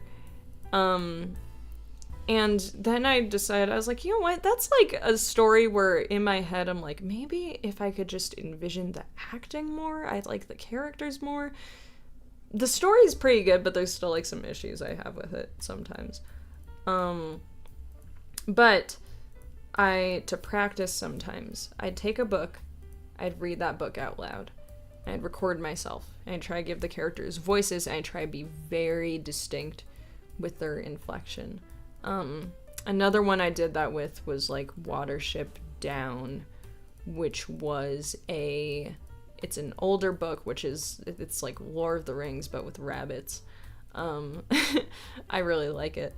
But yeah, I'd just say, like, work on that. Work on becoming familiar with your voice, work on enunciation, do tongue twisters. If there are accents you're trying to get, look up some videos about just like the accents, how they say their vowels. Look up phonetic alphabets maybe as well. Lord of the Rings with rabbits, gotcha. But yeah, that's my advice. That's the best advice I got. All right, well, unrelated, but been a fan for a little while. Oh, thank you so much. I'm glad. I'm glad there are people who like this channel. Same. Thank you. I mean, you're number 3, I guess, on here, so. But yeah, thank you to all of you. Like, you're all wonderful. I won't keep you longer. You are ending the stream. That's okay. I'm happy to answer voice acting questions. And yeah. But yeah, thank you so much. Also same. Thank you so much, all of you, for watching this video. Feel free to subscribe if you have not subscribed and watch all the cool memes. You can check out my playlist of projects I've been in, of like actual acting stuff that I've done and not what she doesn't just do memes. And yeah, again, not essential, but you're always free to just like drop something in the thanks to like support this channel. And yeah, check out just my other videos, my other streams. I'll play Armored Core next stream. It's, yeah, okay. I need to. I'm so sorry. But yeah. Have a good day, all of you. And stay safe out there. Bye.